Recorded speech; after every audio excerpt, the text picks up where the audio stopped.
Manhunt. The clue of the widowed bride that led to manhunt. No crime has been committed yet.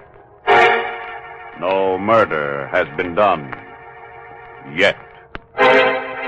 No manhunt has begun yet. There she is in the doorway. Doesn't she look beautiful?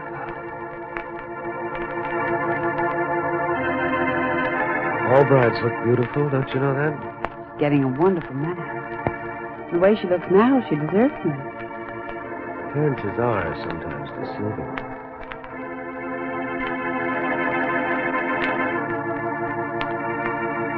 In a couple of minutes, Peggy Norton will be Mrs. Douglas Gordon. What a break for her. The ceremony. Friends, we are gathered here today.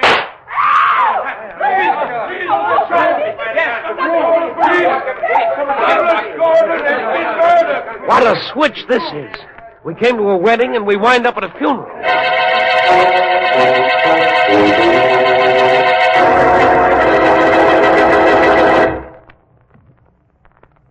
Manhunt and the clue of the widowed bride.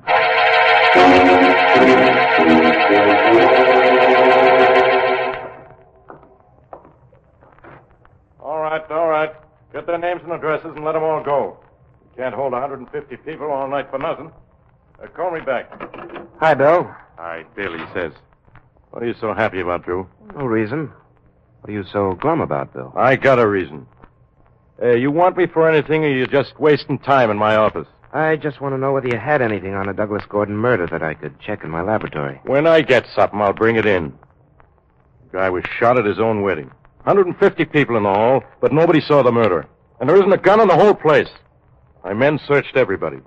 Practically tore the place down looking for it. And we looked outside, too. So don't give me any of your smart suggestions. Okay, Bill, I won't. But I'll tell you one thing. Yeah? There's no gun. Nobody saw the shot fired. Then the murderer stood way in the back and got out of the hall as soon as he killed Gordon. It could have happened that way. The place wasn't filled. Somebody could have been in the last row and shot Gordon from there. There you are. Well, I've solved half of your case. You take the other half. I told you how it was done. You find out who did it. Simple. I'm the one that's simple, listening to you. And now remember, Drew, you stay in your laboratory where you belong. And don't mix in this case. Give me trouble on this, and I'll get you a suspension. Just as sure as my name is Bill Morton. Okay, Bill. I'll be leaving now. Be seeing you. Okay. Get going. I'm gonna find the murderer of Douglas Gordon. All right. Beat it. Hey, what did you say?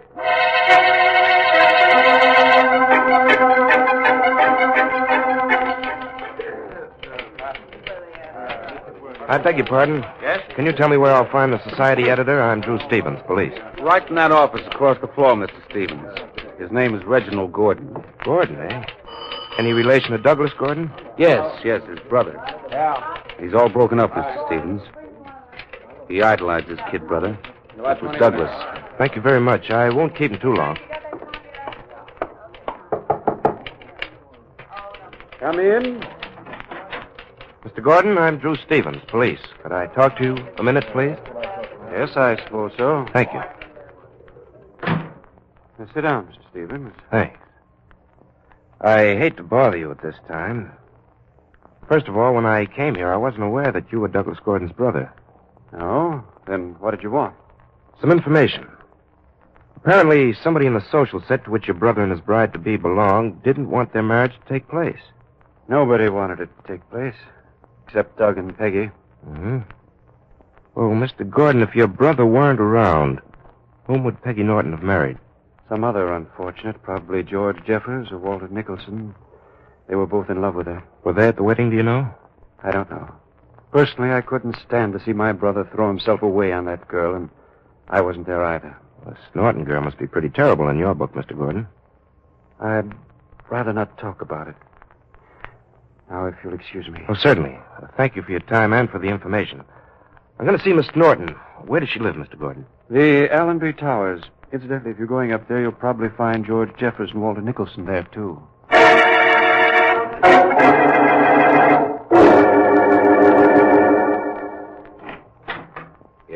do you do? Is Miss Peggy Norton in? My name's Drew Stevens, police. Well, she's busy right now, Mr. Stevens, but come in. Thanks. I'm George Jeffers. Peggy's being questioned now by Sergeant Morton of the Homicide Department. Oh, Bill's here. Well, Mr. Jeffers, would you give Sergeant Morton a note for me, please? I don't want to interrupt him myself. Why, certainly, Mr. Stevens. Okay, I'll just write it out in this notebook. Bill, Commissioner must see you at once in his office. Don't telephone, but get there immediately. He knows who killed Gordon. Signed, Drew. There you are. Please see that Sergeant Morton gets this. So the police commissioner knows who killed Gordon, huh? Well, are you going to wait to see Miss Norton, Mr. Stevens? No, I'm going now. Very well. I'll take the note right in. Thank you. Oh, I can't talk to that Norton gal while Bill's here. He'd see to that. Wait till he finds that note's a fake. Wow. I'd better hide behind these drapes till he leaves. Nobody leave here, remember, till I come back or I phone. You get that? We'll be here, Sergeant Morton. Okay, goodbye. George, do you think he suspects anything? Not a thing. He doesn't know a thing, Peg. Please excuse my being... Why? What? I thought you'd left Stevens. I changed my mind. Miss Norton, I'm Drew Stevens. He's a detective, Peggy. Not exactly, Miss Norton. Could I talk to you two for a minute, please? I want to know several things. For instance, why were you going to marry Douglas Gordon, Miss Norton? Why, because I loved him, of course. And why are you here now, Jeffers? Because I love Peggy. George, don't. Why not? There were three of us in love with Miss Norton, Stevens. Gordon, Walter Nicholson, myself. See? She picked Gordon, but that doesn't mean that we stopped loving her. We didn't mind too much losing out to Douglas Gordon. He was as fine a man as you'll ever find. And yet he was murdered. If someone had killed me, Mr. Stevens, that would be easy to understand. I'm not very well liked, except by the men you know about. Yes, I gathered that. Were you at the wedding, Jeffers? No, neither Walter nor I could take that. The nearest we got to the wedding was reading about it in this newspaper here. Oh, may I see that paper, please? Certainly. Here you are. Thank you. By Reginald Gordon. Must have been pretty tough on poor Gordon to write the story of his brother's murder. Let's see. It says, death was the best man today at what was to be the wedding of Peggy Norton and Douglas Gordon. Before the ceremony could begin, and as Pastor Robert Thackeray said, friends, we are gathered here today. A murderous bullet thundered through the hall. Please, must I be reminded of those words? Must you read that now? No. Oh, but I just thought of something. May I use your telephone? Certainly. It's right there. Thank you. Please don't go, either of you.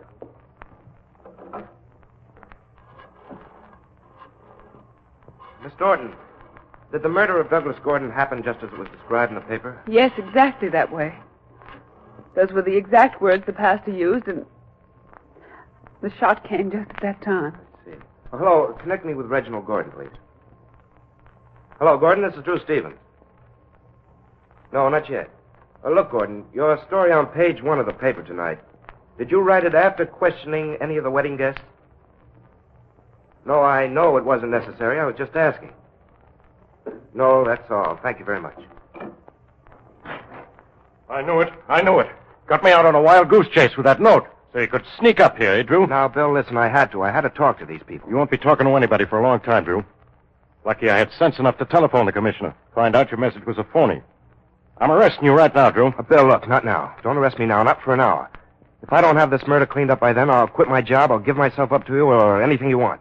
Please, Bill, just 1 hour. I'm not giving you a minute. You've made a dope out of me for the last time. You're coming with me.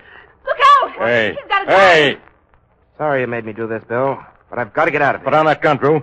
Pulling a gun on an officer of the law is a crime. You can't get away with that. Murder's a crime, too, Bill. And I can't let a murderer get away with that, either.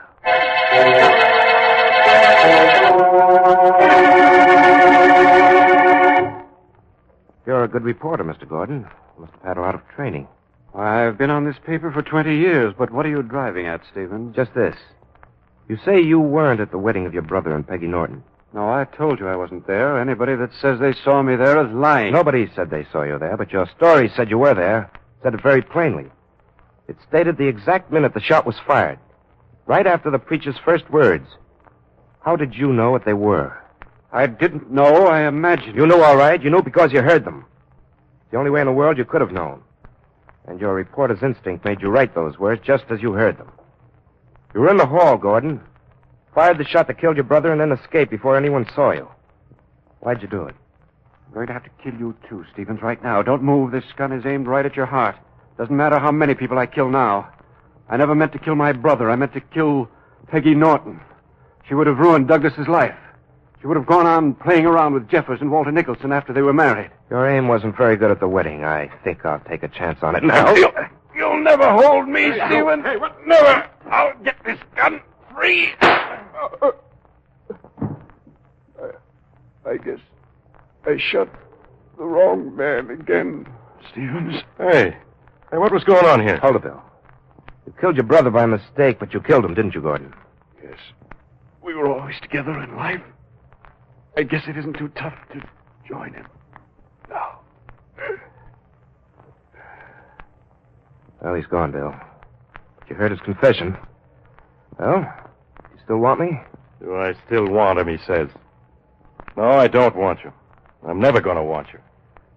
I guess you'll always be around. Thank goodness.